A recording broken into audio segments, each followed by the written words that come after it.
പഞ്ചാബ് രാഷ്ട്രീയത്തിലേറെ നാളായി ബദ്ധവൈരികളായിരുന്ന കോൺഗ്രസും അകാലിദളും തമ്മിൽ തങ്ങളുടെ ഇടയിലെ പടലപ്പിണക്കങ്ങൾ മറന്ന് ഒന്നിക്കാനുള്ള തയ്യാറെടുപ്പിലാണ്. സംസ്ഥാനത്തെ കഴിഞ്ഞ അസംബ്ലി തിരഞ്ഞെടുപ്പ് മുതൽ മാറി വന്ന രാഷ്ട്രീയ സാഹചര്യമാണ് ഇത്തരമൊരു നീക്കത്തിന് കാരണം. ഇരു പാർട്ടികളെയും ഞെട്ടിച്ചാണ് കഴിഞ്ഞ തവണ ആം ആദ്മി പാർട്ടി പഞ്ചാബ് പിടിച്ചെടുത്തത്. പക്ഷേ ഇന്ന് അതൊരു പഴങ്കഥയാണ്. ആം ആദ്മി ഇന്ന് പഞ്ചാബിൽ ഒരു തകരുന്ന ചീട്ട് കൊട്ടാരമാണ്. പ്രത്യേകിച്ച് അരവിന്ദ് കെജ്രിവാളിന് ഡൽഹിയിലേറ്റ കടുത്ത തിരിച്ചടിയോടെ പഞ്ചാബിലും ഈ പാർട്ടിയുടെ നില പരിങ്ങലിലാണ്. ഈ സാഹചര്യം മുതലെടുക്കാനാണ് പുതിയ നീക്കങ്ങളുമായി അകാലിദളും കോൺഗ്രസും കൈകോർക്കാൻ ആലോചിക്കുന്നത്. ആം ആദ്മിയിലെ തന്നെ ബഹുഭൂരിപക്ഷം MLA-മാർ പാർട്ടി നേതൃത്വത്തിന് നേരെ തിരിഞ്ഞ് കോൺഗ്രസിലേക്ക് ചേക്കേറാൻ തക്ക സമയം കാത്തിരിക്കുന്ന പശ്ചാത്തലത്തിലാണ് തങ്ങളുടെ രാഷ്ട്രീയ പാരമ്പര്യവും ശക്തിയും ഊട്ടിയുറപ്പിക്കാൻ ഇരു പാർട്ടികളും മുന്നോട്ടിറങ്ങുന്നത്.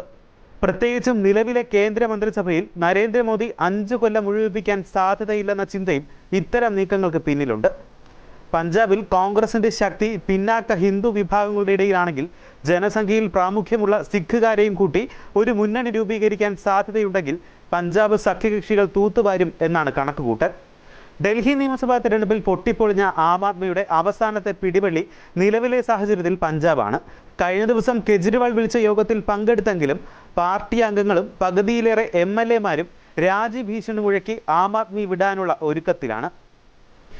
അഴിമതി കേസ് ഉൾപ്പെടെ നിരവധി ആരോപണങ്ങൾ നേരിടുന്ന വ്യക്തി എന്ന നിലയിൽ കേസിൽ നിന്ന് രക്ഷപ്പെടാൻ സ്ഥാനമാനങ്ങൾ വലിയ തോതിൽ ഉപകരിക്കുമെന്ന ആശയവുമായി മുന്നോട്ട് പോയെങ്കിലും നിയമസഭാ തെരഞ്ഞെടുപ്പിൽ മുൻ മുഖ്യമന്ത്രി അരവിന്ദ് കെജ്രിവാൾ ഉൾപ്പെടെ നിരവധി ആം ആദ്മി പാർട്ടി അംഗങ്ങൾ പരാജയപ്പെടുകയായിരുന്നു. കോൺഗ്രസ് ഒരു നിർണായക ശക്തിയായി മാറിയ തെരഞ്ഞെടുപ്പിൽ കോൺഗ്രസിനെ അള്ളുവച്ച കെജ്രിവാൾ സ്വയം പരാജയപ്പെട്ടു. ഈ പരാജയത്തിന്റെ ആഘാതം കൂട്ടിയത് ഷീല ദീക്ഷിതിന്റെ മകൻ സന്ദീപ് ദീക്ഷിതാണ് എന്നതും കെജ്രിവാളിന് ഇരട്ടടിയായി. 2013 തിരഞ്ഞെടുപ്പിലുടനീളം ഷീല തന്നെ വ്യക്തിഹത്യ ചെയ്തുവെന്ന് കെജ്രിവാൾ ആരോപിച്ചിരുന്നു. അന്ന് ഷീല ദീക്ഷിതിനെതിരെ 25,864 വോട്ടുകളുടെ ഭൂരിപക്ഷത്തിനാണ് കെജ്രിവാൾ അധികാരത്തിൽ വന്നത്. ഇപ്പോഴത്തെ പഞ്ചാബിലും ഇതേ സ്വരം ആവർത്തിച്ച് അഡ്ജസ്റ്റ്മെന്റ് രാഷ്ട്രീയ കളിക്കൊരുങ്ങുകയാണ് ആം ആദ്മി പാർട്ടി. വാസ്തവത്തിൽ BJP-യെ വളർത്തിയെടുക്കാനുള്ള ശ്രമമാണോ ഇതെന്ന് പോലും സംശയത്തക്ക വിധമാണ് ആം ആദ്മിയുടെ നീക്കങ്ങൾ.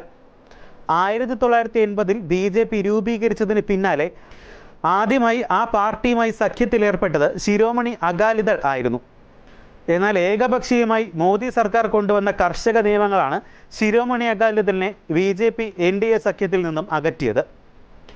പഞ്ചാബിലെയും മറ്റ് സംസ്ഥാനങ്ങളിലെയും കർഷകരുടെ താൽപ്പര്യങ്ങൾ സംരക്ഷിക്കുക എന്ന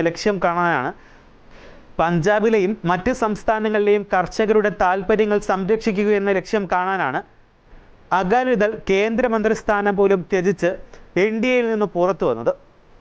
ഇതിനു പുറമെ BJP-യുമായുള്ള കൂട്ടുകെട്ട് തൻ്റെ പാർട്ടിയുടെ നിലനിൽപ്പിന് തന്നെ ദോഷകരമാണെന്ന് അകാലിദൾ പ്രസിഡന്റ് സുഖ്ബീർ സിംഗ് ബാദൽ കഴിഞ്ഞ ദിവസം പറഞ്ഞിരുന്നു. അതുകൊണ്ട് തന്നെ ആ പാർട്ടിയുമായി വരും കാലങ്ങളിൽ യാതൊരുവിധ ചങ്ങാത്തവും ഉണ്ടാകില്ലെന്നും അദ്ദേഹം വ്യക്തമാക്കിയിട്ടുണ്ട്. ഇന്നത്തെ നിലയ്ക്ക് വേറിട്ട് നിന്നാൽ പഞ്ചാബിലുടനീളം കോൺഗ്രസ്, അകാലിദൾ, BJP, ആം ആദ്മി എന്നീ പാർട്ടികൾ തമ്മിൽ ചതുഷ്കോണ മത്സരം നടക്കാനാണ് സാധ്യത. ഇത് കോൺഗ്രസിനെ പോലെ അകാലിദളിനും തിരിച്ചടിയാകുമെന്ന തിരിച്ചറിവിലാണ് സുഖ്ബീർ സിംഗ് ബാദൽ മാറി ചിന്തിക്കാനുള്ള പ്രധാന കാരണം. കഴിഞ്ഞ കൊല്ലം നടന്ന ലോക്സഭാ തിരഞ്ഞെടുപ്പിൽ 13 സീറ്റിൽ കോൺഗ്രസ് 7, അകാലിദൾ 1, ആം ആദ്മി 3, സ്വതന്ത്രർ 2 എന്നിങ്ങനെയായിരുന്നു കക്ഷിനില. ആ സമയത്ത് ഇന്ത്യ മുന്നണിയിലേക്ക് ശിരോമണി അകാലിദളിനെ ക്ഷണിച്ചിരുന്നുവെങ്കിലും അവരാക്ഷണം സ്വീകരിച്ചിരുന്നില്ല. പഞ്ചാബിലെ ഗ്രാമങ്ങളിൽ നിലനിൽക്കുന്ന ശക്തമായ തൊഴിലില്ലായ്മ, കർഷകരോടുള്ള മോദി ഗവൺമെന്റ് നിലപാടുകളുമാണ് അകാലിദളിനെ ഒരു പുനർചിന്തനത്തിന് വഴിയൊരുക്കുന്നത്. സഖ്യകക്ഷികളെ ഒപ്പം കൂട്ടി അവരെ ചിത്രത്തിൽ നിന്ന് മായ്ക്കുക, ഇതൊക്കെയാണ് എല്ലായിടത്തും അരങ്ങേറുന്നത്. ബീഹാറിലും മറ്റ് സംസ്ഥാനങ്ങളിലും ഇത് തന്നെയാവും ആവർത്തിക്കുന്നത്. ശിവസേനയുടെ അവസ്ഥ കണ്ടില്ലേ? ഇതൊരു ഉദാഹരണം മാത്രമാണ്. തന്നെയും തൻ്റെ പാർട്ടിയും നശിപ്പിക്കാൻ BJP ആവുന്നത്ര ശ്രമിച്ചു. എന്നിട്ടും ശിരോമണി പിടിച്ചു നിന്നു. കോൺഗ്രസുമായി ആവശ്യമെങ്കിൽ സഖ്യത്തിന് തയ്യാറാണ്. 2027 മുമ്പ് കോൺഗ്രസ് അധികാരത്തിൽ വരുമെന്നും സുഖ്ബീർ സിംഗ് പറയുന്നു. രാഷ്ട്രീയത്തിൽ സ്ഥിരം വൈരികൾ ഇല്ല എന്നതിന് തെളിവാണ് പിന്നാമ്പുറത്ത് നടക്കുന്ന പുതിയ നീക്കങ്ങൾ.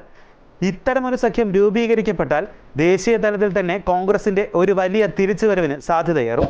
കൂടുതൽ വാർത്തകൾക്കും വിശേഷങ്ങൾക്കും ഞങ്ങളുടെ channel like, share and subscribe ചെയ്യുക. സബ്സ്ക്രൈബ് ബട്ടണിലെ ബെല്ലൈക്കൺ എനേബിൾ ചെയ്യാനും മറക്കരുത്.